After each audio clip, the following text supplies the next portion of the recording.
Welcome back, everyone. I am Psycho Emerald. Today I'm back with another McFarlane DC Multiverse Batman figure review. Today I have Batman from The Flash. I've been waiting for so long for McFarlane to finally make a Michael Keaton Batman figure, and now we have one. It is the one from The Flash. It's not the exact version I would have wanted, but it still looks pretty darn close, and I'm really excited for The Flash. Not because I care about The Flash, but because I'm really excited to see Michael Keaton reprise the role of Batman. So yeah, I'm really excited for this figure. If you're wondering where I got mine from GameStop. It has since sold out, I believe, but I pre-ordered mine from GameStop. So that's where I got it. So yeah. And I know not a lot of people have reviewed this last I checked, so I thought I'd give my crack at it, hopefully a little bit early. So here we have the trusty unboxing knife, but first we can take a quick look at the packaging before I forget. DC Multiverse, The Flash, and we have Batman right there.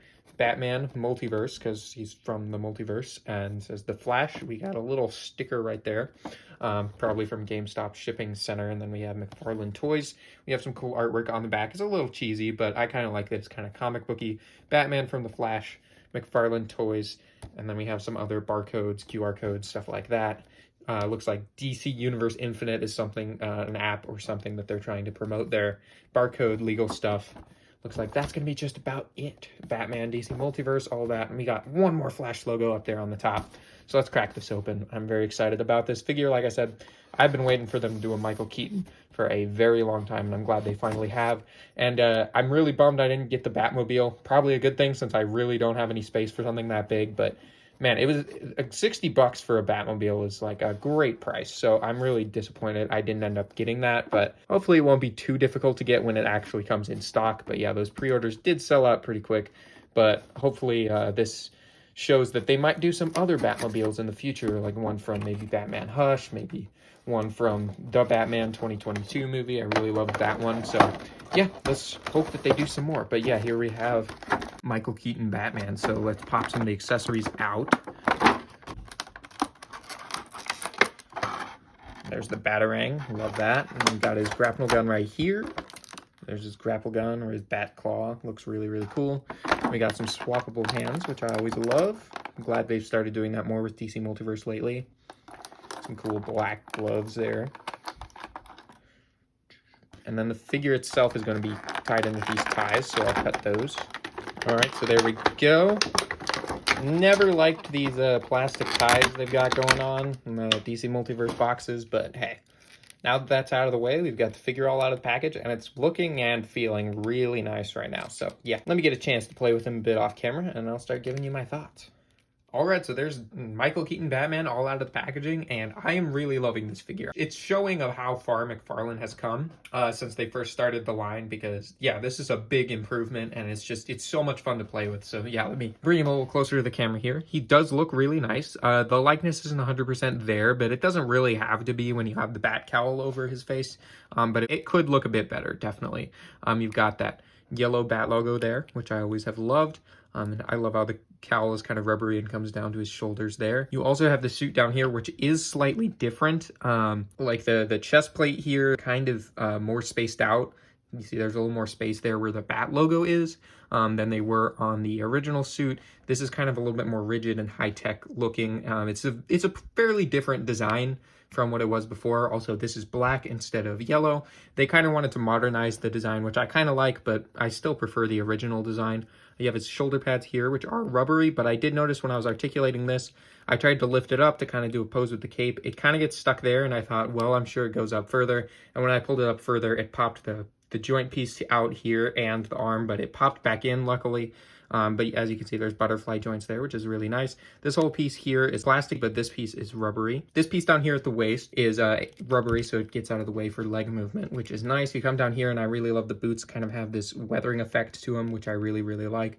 Kind of looks like he's wearing sneakers still, which is a nice homage to the original suit. And then you have the cape, which I really love, that it is a soft cape, and it kind of drapes nicely. McFarlane is kind of notorious for a lot of vinyl capes instead of doing the fabric capes, so I'm glad they went with a fabric one on this figure, because I really, really like it. And yeah, I think the sheen to the cowl is really nice, and just the whole suit just kind of has this nice glossy sheen on it, which is very different from how it was in '89, but it looks like how it's going to be in The Flash from the trailers and stuff, so it looks pretty accurate, and I really, really do like that. Lots of good sculpted details in there to make it look very accurate. And really, it just looks like a modernized version of the 1989 Batman that I love, and I know a lot of other people do. And I'm sure a lot of people are getting this figure because they love 1989 Batman, and I think this will definitely cut it for the price. I hope he doesn't go up in price. I feel like he'll be fairly available because usually McFarlane stuff is very easy to find in stores. But yeah, like I said, pre-ordered this guy from GameStop. I was one of the lucky people that was able to get this guy pre-ordered. I feel like he was up for pre-order for maybe a few days and then sold out. So yeah, I definitely recommend looking for this guy when he comes out in stores. Something I just kind of noticed right now is the Bat logo on the chest is a little crooked, which is a little bit odd, but I don't think there's a way to actually fix that. So not a huge big deal, but yeah, and the fabric cape doesn't feel cheap. It has a nice high quality feel to it, and it'll drape very, very nicely. And he'll stand up very well. So yeah, let's look at the accessories, and then we'll look at the articulation in a minute. We've got the alternate hands, which I love. I love alternate hands and heads and other things like that to really customize the options for displaying the figure. And these are great fist hands that will swap in very, very nicely. See how easy that was? Extremely, extremely easy. That's the wrong hand. And then you could just pop it on just as easily. They do come off fairly easily, so you might end up accidentally popping them off when posing it, but I'd much rather that than having to worry about like breaking the peg or something like that. So that's a good thing in my book, that they're very easy to come off. And yeah, the other one as well, just as easy. But we're going to have two other accessories that I'm going to need the other hands for, so we'll do that. Starting with the Batarang, which is silver. It was black, I believe, or in the original film, but it's silver now, which is kind of cool, but it does look very reminiscent or nearly identical shape and sculpt-wise to the one from the 1989 film, which I do really like. And then we have the grapple launcher, or the Bat Claw. He kind of uses it as both, and I really like it. It does look very accurate to the 1989 movie, but it was black and gold in that, and this one is all silver. So I like that they've kind of modernized it a little bit, but I still, like I said, prefer the original suit and gadgets from the original film. And then you could... And then he has this trigger finger hand here that he comes with on in the box, and then you can kind of slide that into his hand there, and you can have him shooting his grapple gun.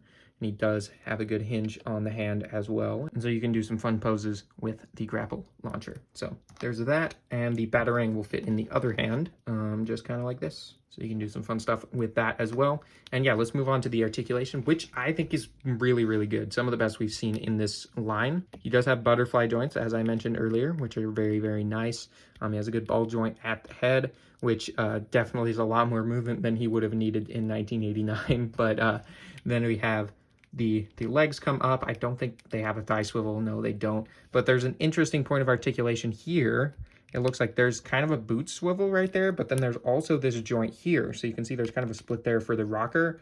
And then you can see on the other side, that's where the hinge is. So I just thought that was an interesting way of doing the articulation, because they kind of have done stuff like that before, but it's usually this big, unsightly like ball right there above their foot. But they've integrated it into the boot now. So you have the hinge and the rocker on something that integrates into the look of the figure.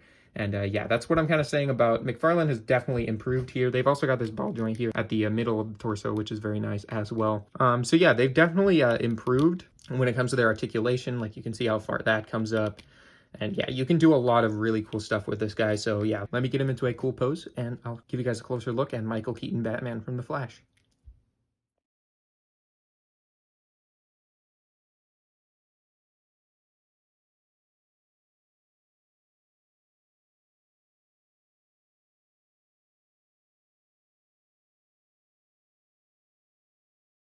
So yeah, that's going to be just about it for my review. But before we wrap up, there is also the trading card, which I forgot to mention, which has a fun bio on the back, which gives a little more insight into the Flash movie plot if you're interested. So there's that.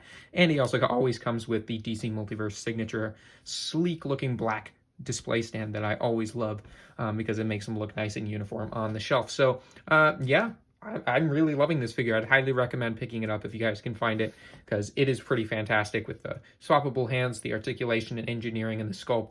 I am really a fan of this figure. It's probably one of my favorite McFarlane figures, up there with, you know, last time I did a McFarlane figure review was the Speeding Bullets Batman. That's a great one. And of course, there's the Todd McFarlane design one, which I have always loved. So yeah, this is up there with those for sure. This is a great figure. I'd highly recommend picking up if you're a fan of Michael Keaton Batman or just Batman in general. great figure. So yeah, I hope you guys enjoyed this review. If you did, please leave a like. If you like DC Multiverse figure reviews, I do quite a bit of that on my channel. So if that's something you're interested in, please consider subscribing in order to join the army of the Knights of Mischief. We are now 320 strong, plus a few more. So thank you guys all so much for subscribing and supporting the channel. I really do appreciate you all. Hope you guys found this review helpful. I hope you found it enjoyable, and I'll see you all in the next one. Goodbye.